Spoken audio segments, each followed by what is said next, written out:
y'all, coming to you from Jacksonville, Florida. This is GovLove, a podcast about local government brought to you by engaging local government leaders. I'm Ben Kittelson, manager at RefTellus and GovLove co-host. We've got a great episode for you today. We're going to be talking climate action in Orange County, North Carolina. But first, the best way to support GovLove is to become an ELGL member. Engaging local government leaders is a professional association engaging the brightest minds in local government. And your membership helps support this podcast. You can also give GovLove a follow on LinkedIn, so never miss an episode by giving our page a follow there. Now, let me introduce today's guest. Amy Eckberg is the Sustainability Programs Manager for Orange County, North Carolina, a position she's been in since 2022. Previously, she served as Natural Resources and Park Superintendent for the city of Raleigh, North Carolina, and as Assistant Park Manager for Wake County, North Carolina. Well, Amy, welcome to GovLove. Thank you so much for joining us.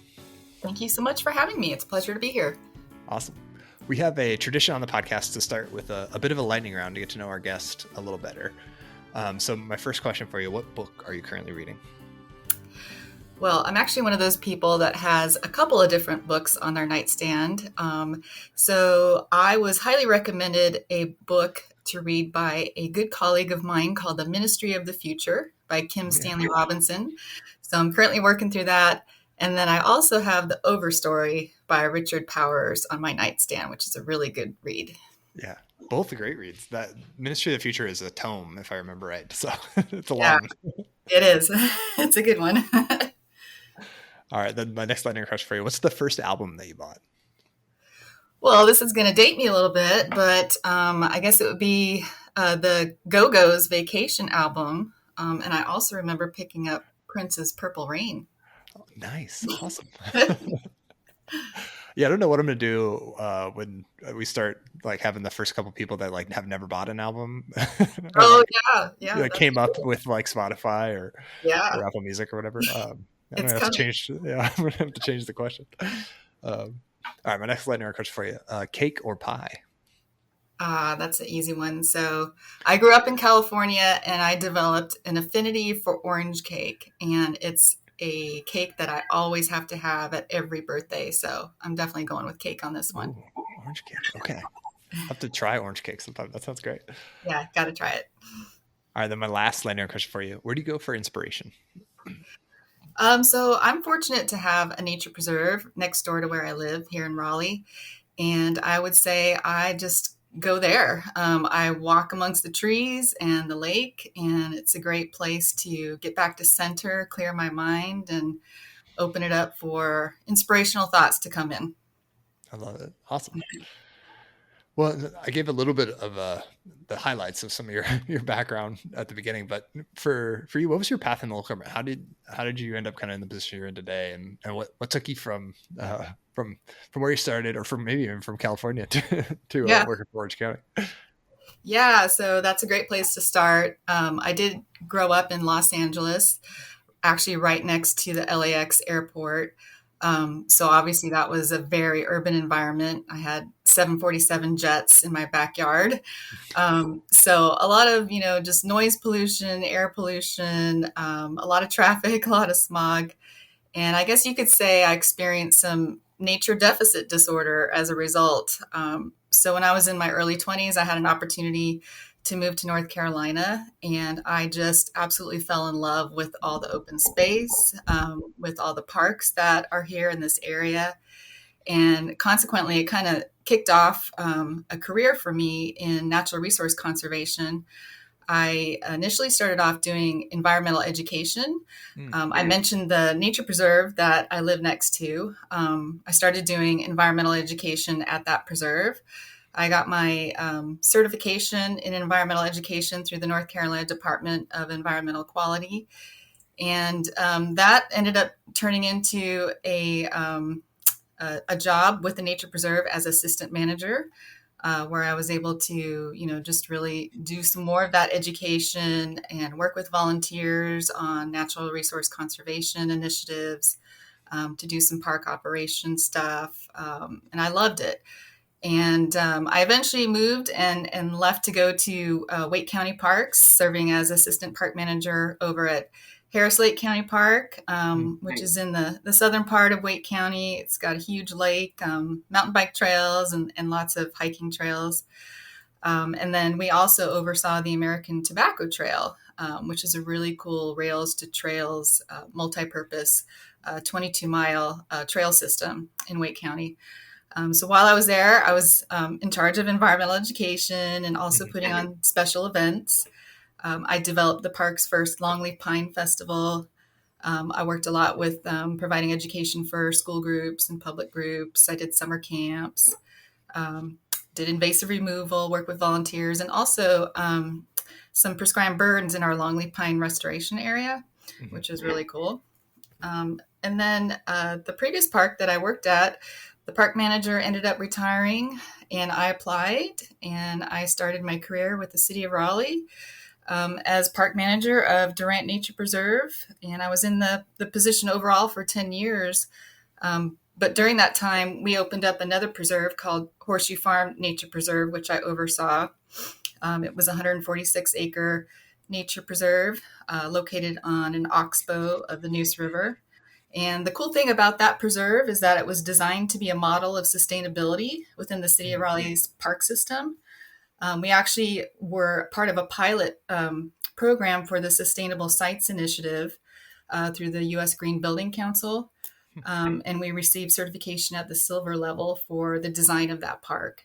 And it was designed with a lot of sustainability features. It was designed to be off the grid.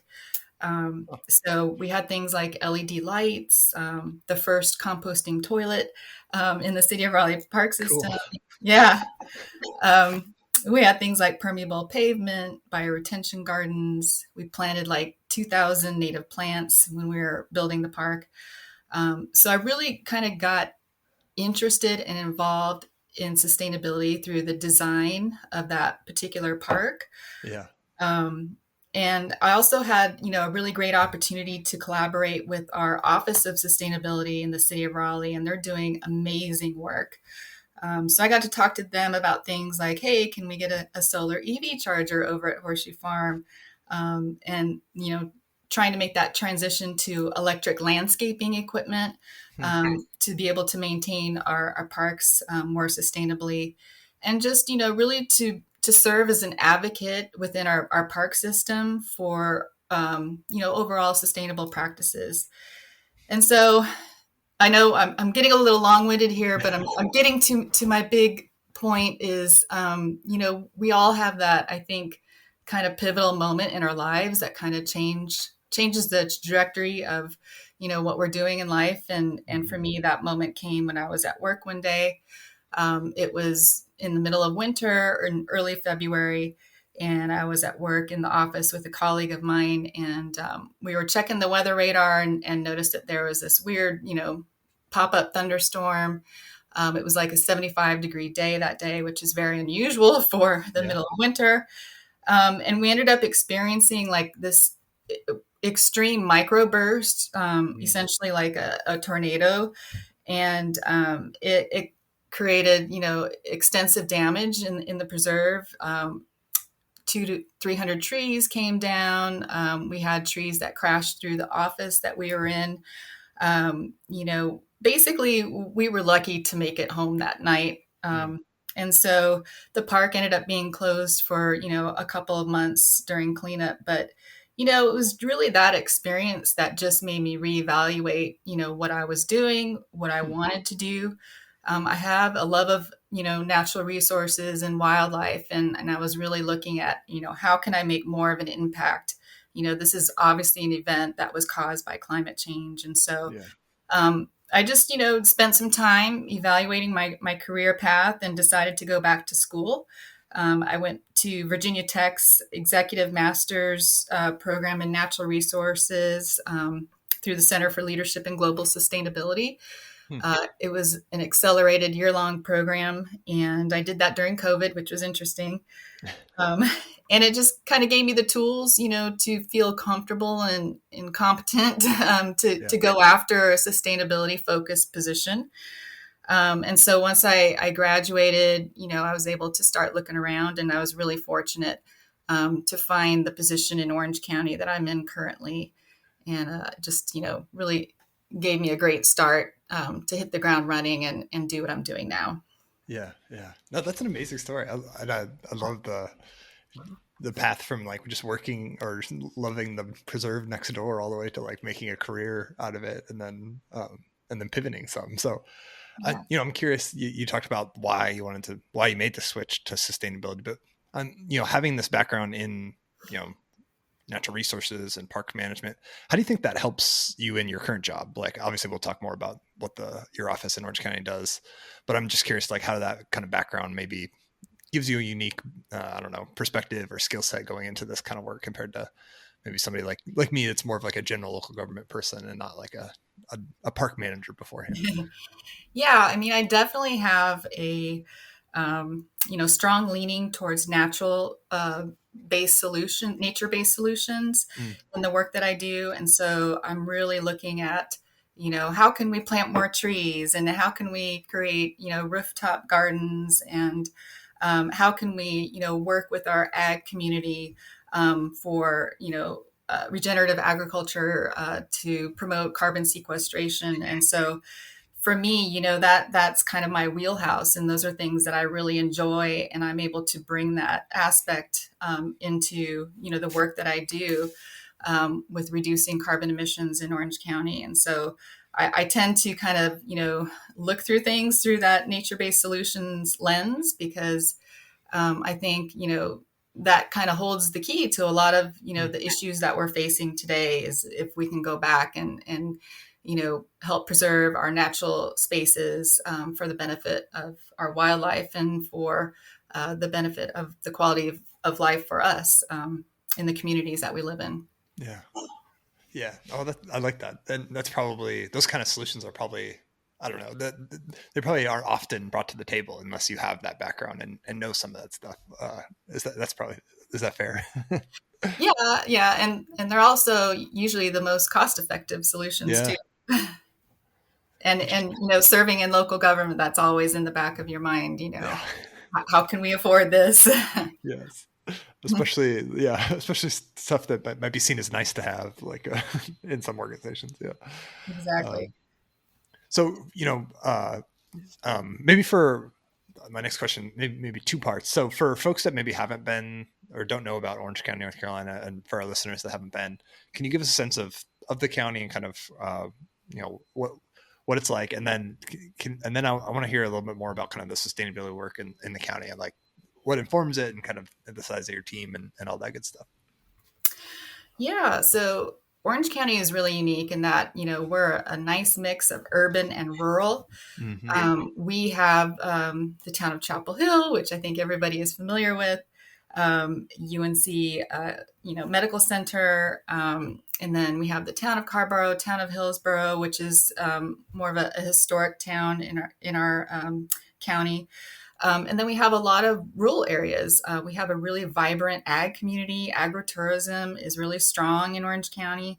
We have a lot of open space, which is, what people love the most, I think, about Orange County.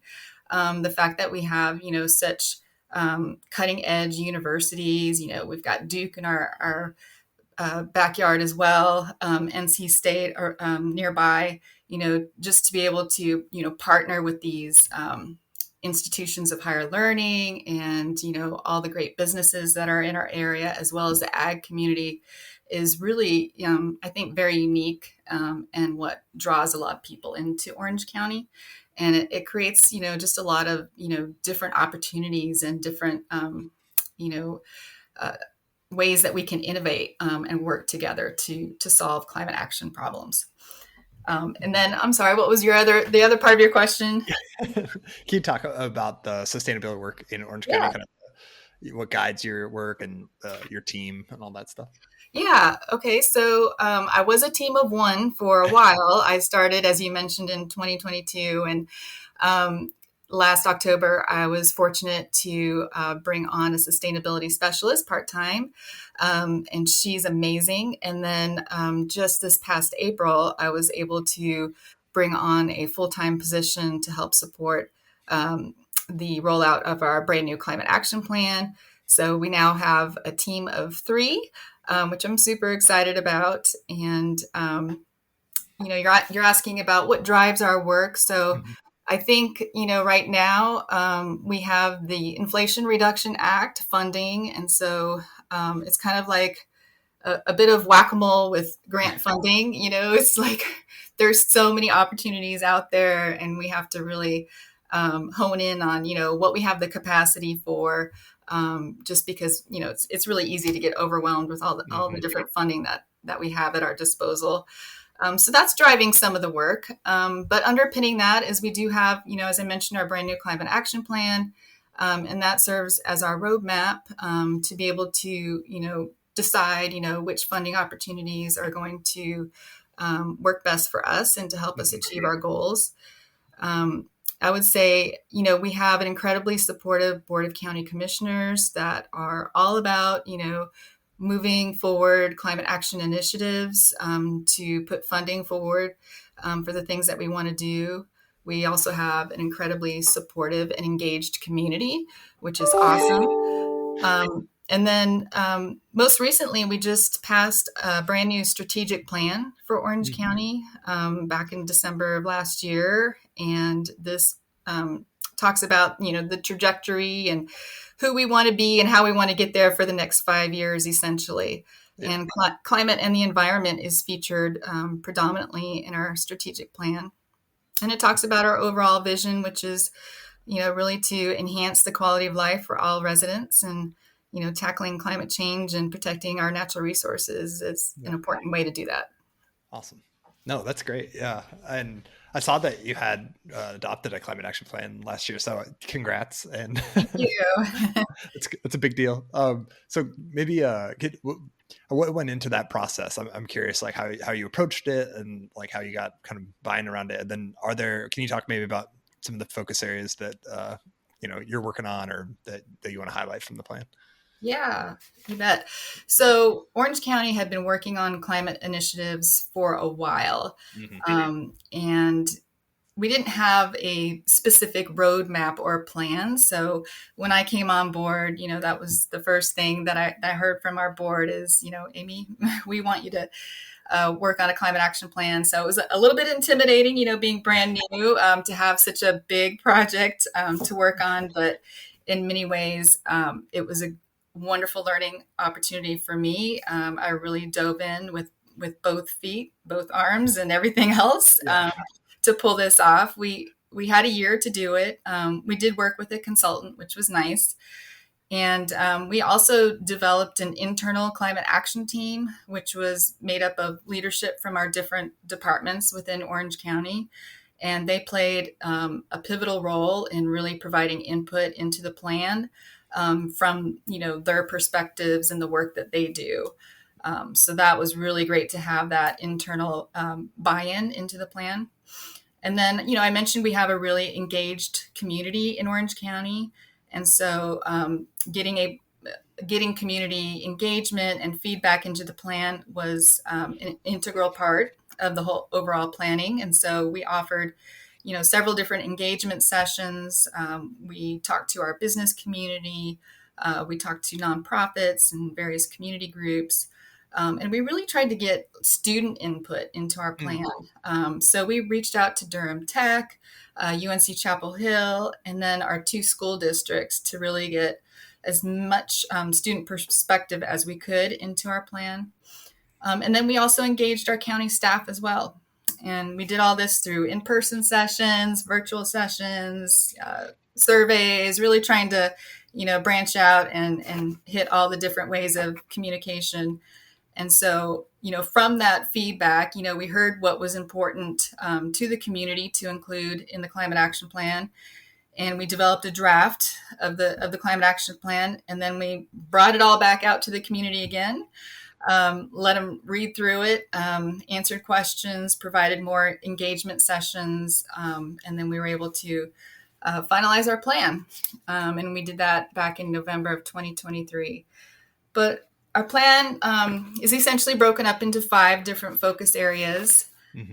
So we've got transportation, which is one of our biggest greenhouse gas emitter sectors. And under this focus area, we're really looking at strategies like installing EV chargers, and we want to convert our county fleet to EVs as soon as we can. We're also looking at developing an EV ambassador volunteer program, which is essentially those people that are already driving EVs in our community that can come to outreach events and talk to other folks who are EV curious about what it's like to drive an EV.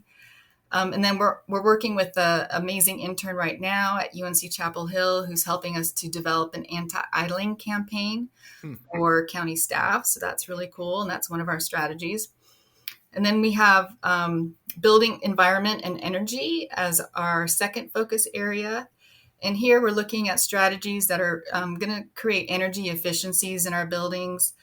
We just finished 2 LED conversion projects, one in our library and one in our social services facility. And then we're looking at strategies like installing geothermal wells, adding solar to our buildings, and then participating in community-wide programs like Solarize the Triangle.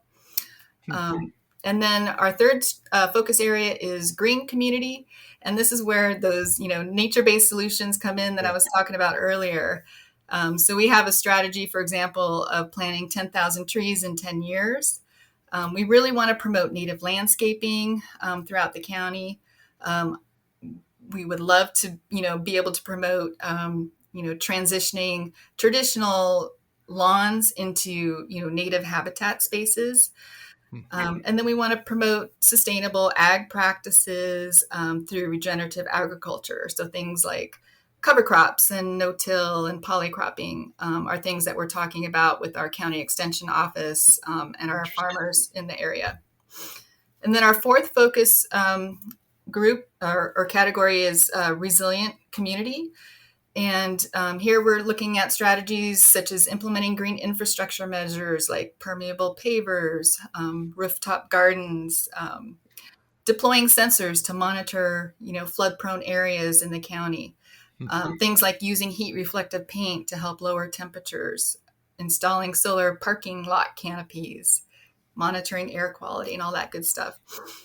And then our final focus area is resource conservation. And here we're really looking at ways that we can save water. So we want to install water saving devices in county facilities, use things like gray water. We're looking at developing a sustainable purchasing policy. And we're really excited about offering some repair cafe programs this coming fall to encourage people to keep things in use longer. So we're bringing in folks that can fix things and help people to, fix that coffee maker that's on the fritz so they don't have to go out and buy a new one.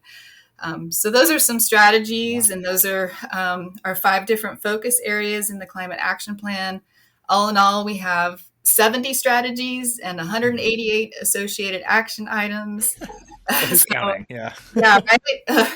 And, it's a lengthy document. We know that not everybody is going to want to sift through it. And so that's why we developed this really cool interactive dashboard feature as a complement to our climate action plan. So folks can go at any time and see the progress that we're making on our strategies. There's an interactive map, so folks can also see where the solar installations are happening within Orange County. They can also see where the EV chargers are being installed, and there's a map of those too. So it's a really cool dashboard that we're pretty proud of. But we know that this plan, it's not something that's going to stay on a shelf. It's a living document. And our plan is to update it every 5 years. Things are changing at lightning speed in terms of, new technologies and new methods of tackling climate change. So we need to keep up with that. So we'll definitely be updating our plan regularly.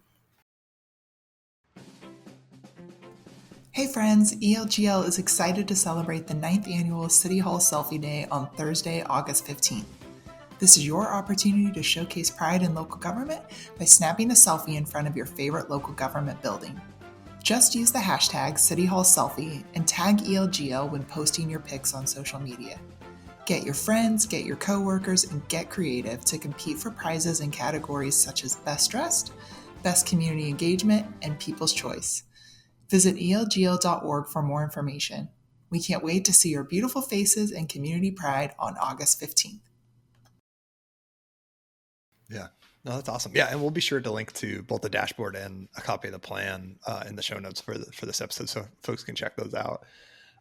One of the areas that you mentioned that I've talked to a few folks that have done climate action planning and in different places around the country, and was the ag kind of component there. So I'm curious, could you, I don't know if there's more you could share at this point yet, or if it's still like a bit of a dream still, but that seems like maybe a unique aspect to your plan, since like you mentioned, Orchard County is fairly rural, but also has quite urban settings like Chapel Hill. Yeah. So what is that? Or maybe how did that area of that plan come about, and what are some of the things? If there's anything else you wanted to highlight from some of that that area.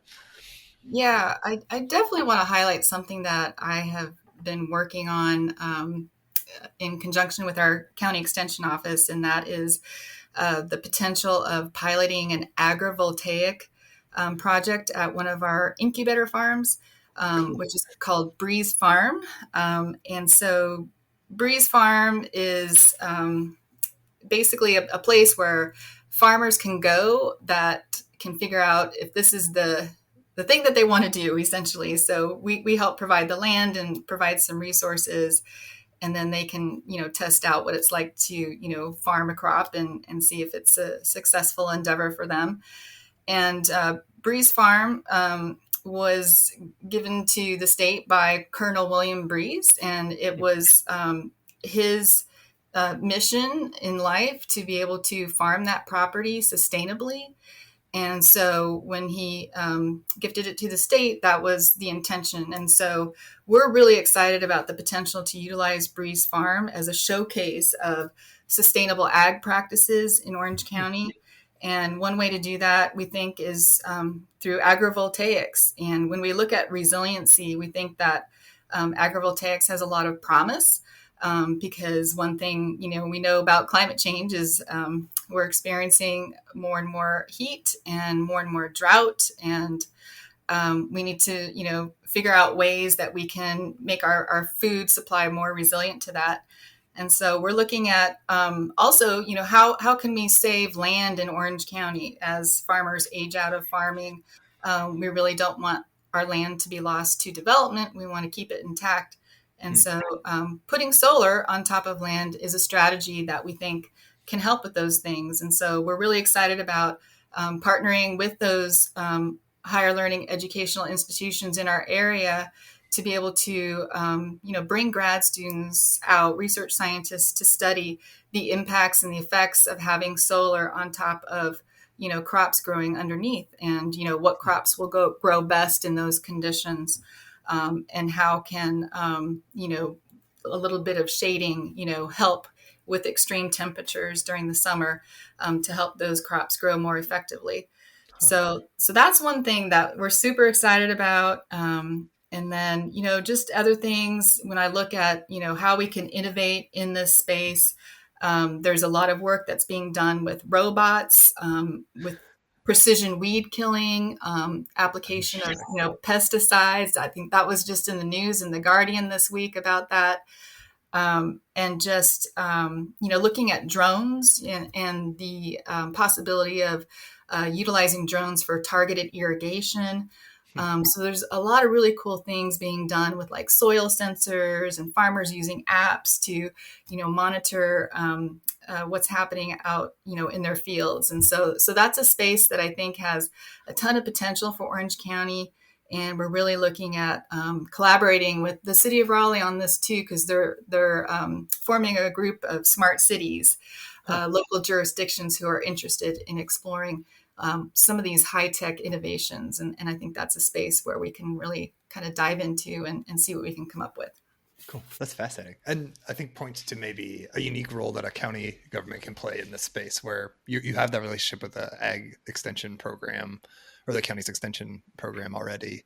And so there's already some built-in relationships with that community in a way that, like, the city of Raleigh might be harder to build that kind of relationship with the agricultural industry. That's really cool. Exactly. Yeah.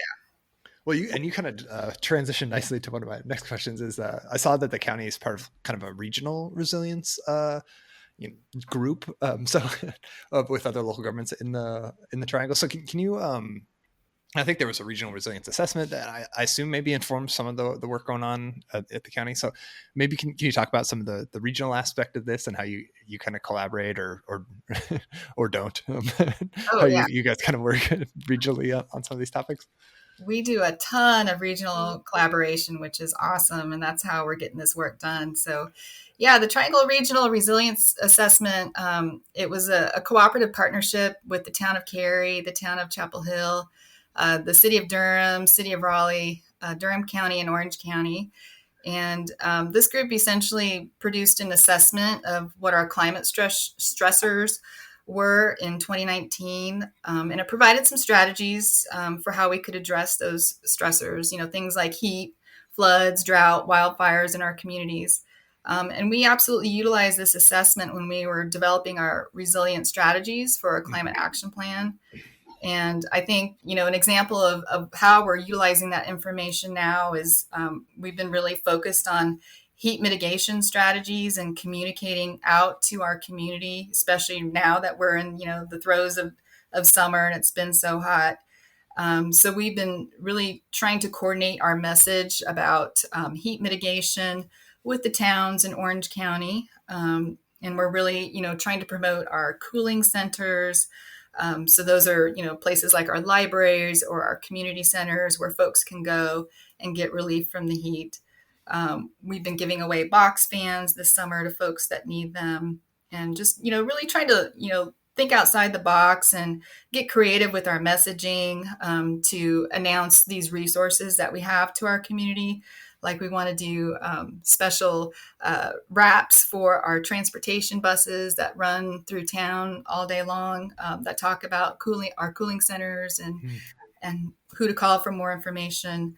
And then we just actually applied for a grant last week through the Duke Energy Foundation to be able to plant trees in under-resourced neighborhoods in Orange County and to do some heat mapping along with that to find out where the hot spots are in the county. So those are just some of the ways that, we're working on resiliency when it comes to heat in Orange County.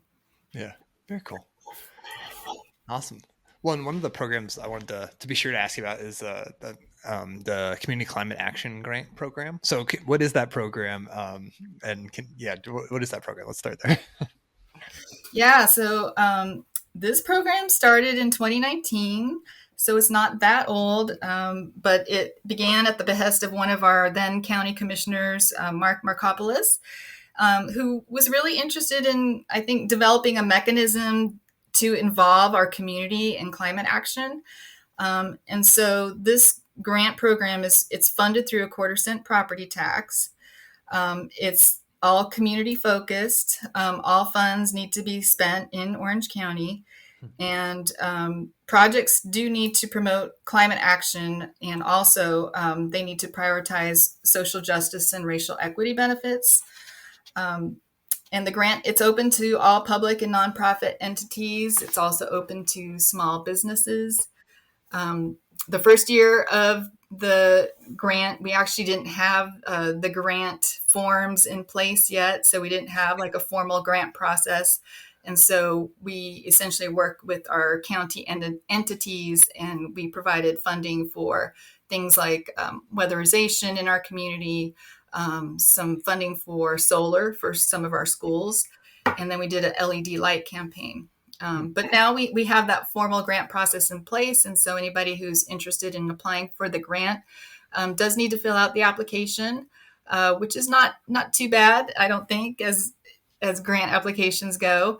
But all applications are reviewed and scored by 2 advisory boards. Our Orange County Commission for the Environment looks at them, as well as our Human Relations Committee, which looks at our applications through that social equity lens. And we currently have our grants open. The application period opened up in June, and it'll close the second week of August. So folks that are listening, you still have time to apply. And I know we'll provide you with the links for all the applications and information about the grant project. But we've been able to fund some really cool projects that I'd love to highlight. Please, yeah. Okay, so the town of Chapel Hill, they recently completed a neighborhood tree planting project. They were able to plant 40 new native trees. And this is going to go towards, providing shade in our communities, cleaner air. It's going to help with stormwater management. And they planted these trees in two of Chapel Hill's historically underserved neighborhoods. And they worked with the community members. They talked about what kind of tree they wanted and where they wanted to have it planted. So it was a really great program and something that we were able to use as a model when we applied for the Duke Foundation grant just recently last week. And then another really interesting project is Urban Sustainability Solutions. They are a nonprofit and they received grant funding in last year's grant cycle to train Orange County teachers in running an after-school program for up to 50 students.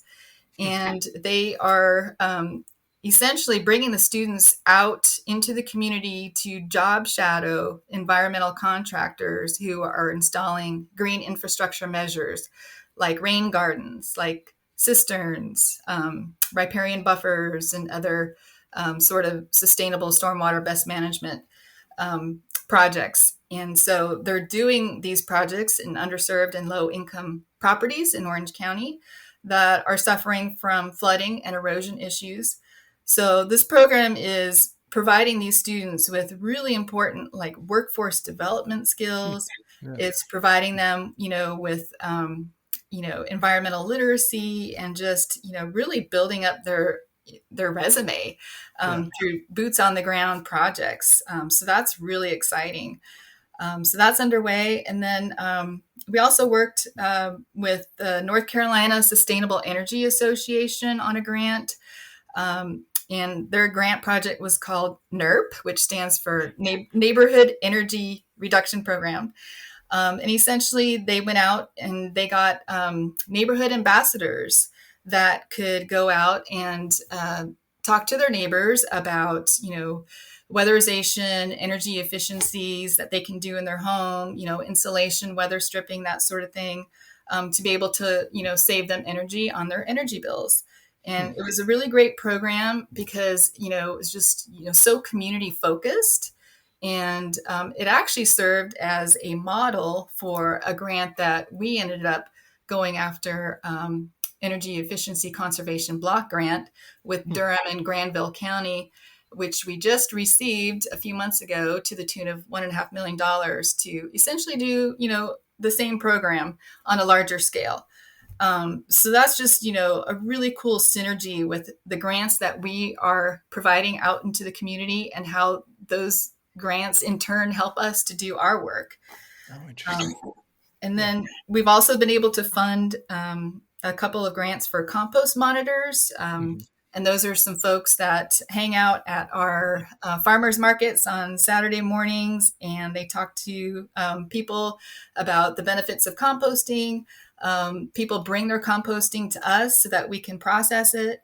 And these monitors, are educating about, okay, well, this can't go in a compost and, this can, and, all that good stuff. And what we love about this is that there's such a strong educational component because we're really, hyping up the benefits of composting, which are so great when it comes to combating climate change. And then we've done a number of solar installation projects on churches. We work with Habitat for Humanity. We did a really large solar installation with our Orange Water and Sewer Authority. Yeah. And then we have a new library that's coming online later this fall that's going to get solar too. And we've done, we're working on solar through an organization called Empowerment right now to be able to put solar on top of 10 affordable housing units in Chapel Hill. So along with that, the list also includes LED light conversions, community gardens, and EV charger installations. So much good work is coming out of this grant, and we're so happy to have this as a resource to our community. Yeah, that's really cool. It's such a wide array of things too. So I'm curious, I imagine some of the reason maybe why there's a wide array is because your climate action plan was only adopted last year. So have you guys like changed your focus areas for the grant program since the plan's been passed, or is there more of like hey, it's got to align with these things now, or is it still kind of pretty open-ended around what folks can apply for? Yeah, that's a great question. So, as part of the application process, we do have links to Orange County's climate action plan, as well as each of the towns' climate action plans. So folks can align their project with our respective climate action plans. However, we don't want that in any way, shape, or form to be a limiting factor, because we know that we don't have, everything in our climate action plans. And we really want people to be innovative, to think outside the box and bring us their ideas that, we haven't thought about. So yeah, it's kind of a little bit of both, there's likely going to be some alignment, but, we also are like, hey, bring us your ideas. We want to hear about those too. Yeah. Well, then I'm curious, for someone listening that might want to start a grant program like this, like what advice would you have for, someone else in another local government that wanted to set something up like this? What maybe surprises you about managing this program, or something that that is really key to making it successful internally? I think, be prepared to go through several iterations, I mean, we're still fine tuning, some of the questions, really just trying to make it as accessible as we possibly can. And we did take a discerning eye to the application this past go around, and we made some tweaks and revisions. We talked to some folks and got their input, and just know that it's going to be an evolving process, and don't think you're going to have it, beautifully, organized the first go around. And then I would just say, reach out to other communities that are doing this kind of work and, pick their brain. I've already gotten calls from several other local governments that want to hear about, our grant program and, how it was formed and, how they can, best go about it. And so I'm always happy to share that information. And that's, a really great thing about, being in sustainability is we are all so willing and able to share information. We're all about not reinventing wheels if we don't have to, because, we have enough work on our plate. So yeah, just reach out to others and just, be flexible and know that, things are going to change and evolve over time. Yeah, I love that. And so you mentioned there were two kind of commissions that are reviewing applications. How hard is it to kind of, get everybody on the same page around selecting a single set of grant awardees, or is it pretty or do the results kind of end up speaking for themselves that everybody's kind of on the same page? I'm just curious because you're balancing two different bodies trying to evaluate applications. Yeah, surprisingly, there's been remarkable alignment, I would say. I think the struggle is that, as we've continued to promote our grant program and word has continued to get out, and we're starting to receive more and more applications, there's just not enough money to go around for all the great work that people want to do. So I guess it's a good problem to have, but it just makes it a little bit more difficult, to fund everything that, the commissions want to fund. And so sometimes, there'll be some back and forth about, well, let's do partial funding this year and maybe they can reapply next year and get, additional funding, or, maybe we can, leverage other grant funds that are out there, other resources, and help guide them to be able to tap into those to make this project become a reality. So I would say that that's more of, the issue in determining who gets what, is just, there's just so many great ideas and just not enough out there to be able to fund it. Yeah, that's fair. Well, I loved your examples of, hey, these ideas were so good through our program that we're going to replicate it at a bigger scale. So it seems like a great way to like test out things that maybe, you wouldn't be able to otherwise, because you can bring in a partner to come and do it or test it out. Yeah. Yeah, exactly. And, I kind of wanted to go back a little bit with, you had asked about some ways that we collaborate with other local jurisdictions. And I said, yeah, that's how we get all the work done. And I just wanted to highlight a few programs that we've been able to really maximize that collaboration. One being the Solarize the Triangle program. So that's a partnership that we had with 11 other local jurisdictions. And we were able to really, join forces to help market and educate our communities about this program that was really aimed at bringing down the cost of solar to make it more affordable. So it was essentially a group purchasing program. So the more people that bought into the solar, then the lower the cost would be for everybody. It was a 2-year program, incredibly successful. We signed collectively 181 new solar contracts, which worked out to be an annual savings of over $300,000 in electric bills. And we reduced over 3 million pounds of carbon just from this program alone. So that's just one great example of how we're working together regionally. And then another example is just a couple of different grants that we've been able to get. I mentioned the $1.5 million grant for moving forward energy efficiencies for lower income homes in our community. And then we also just received a $500,000 grant from the Department of Energy called the Energy Futures Grant, which goes back to our resilient measures. We're utilizing this money to evaluate some of our sites to serve as resilience hubs. So places like our libraries and our community centers that can be open during times of power outages or extreme weather events caused by climate change. So we're looking at, putting solar on these buildings, adding community gardens, things of that nature. And then we also work collaboratively recently on submitting for a Department of Transportation grant called the Charging and Fueling Infrastructure Grant to be able to install more EV charges throughout the county and really work towards making that transition from internal combustion engines to electric. Yeah. So just wanted to point out some of those really nice regional synergies that we've got going on in Orange County. That's great. That's awesome. Very cool. There's so much going on. I love it. And like I said, we'll link to everything y'all have on your website so folks can check it out. But what's next? What else? What are you working on that our listeners ought to look out for in the coming months or year?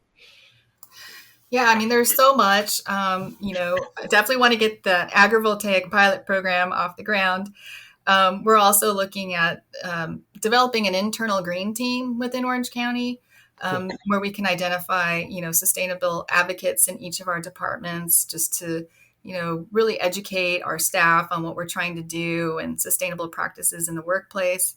I'm also looking forward to building up our sustainable volunteer opportunities in Orange County, folks that have an interest in climate action and can help, man tables at our education and outreach events, can serve as EV ambassadors and maybe even energy ambassadors. And so that's one thing that I'm looking forward to. And then we're also talking about a spinoff program from the Solarize the Triangle program called Electrify the Triangle, where we use a similar model. And it's really focused on transitioning, things like gas-powered appliances to electric appliances, electric heat pumps, and also installing EV chargers in residential homes. So that's pretty exciting. And then, we've also got the Solar for All program through NC State. We just got $156 million, which is going to be utilized for installing residential, multifamily, and community solar in our communities that are under-resourced. And so that's something that we're looking forward to partnering with the state on and seeing how we can roll that out into Orange County. So cool. That's just a few. There's a lot more, but I'll stop there. No, I love it. That's great. Well, and I think it shows, your team of recently became 3, like how much of an impact you can have through collaboration and working regionally. Like you're able to outkick maybe your coverage because you're able to collaborate across jurisdictions and not just try and do everything yourself. Absolutely. There's power in numbers. Awesome. All right. And then my last question for you is always the hardest one. If you could be the Gov of DJ, what song would you pick as the X music for this episode? Well, I love U2, one of my favorite bands, and I think I would select Beautiful Day, because I think we need to find the beauty in the world around us, even when we're dealing with a lot of uncertain times and confusion. So take every advantage to appreciate what we have. Awesome. I love it. Great pick. Well, with that, Amy, that ends our episode for today. Thank you so much for coming on and talking with me. I really appreciate your time. Well, thank you so much for having me. It was a pleasure. Awesome. And for our listeners, GovLove is brought to you by engaging local government leaders. And the best way to support GovLove is to become an ELGL member. You can reach us online at elgl.org/GovLove or on LinkedIn at our GovLove podcast page. You can subscribe to GovLove on your favorite podcast app. If you're already subscribed, go tell a friend, a colleague, a neighbor, an enemy about this podcast. Help us spread the word that GovLove is the go-to place for local government stories. With that, thank you for listening. This has been GovLove, a podcast about local government. I have in return for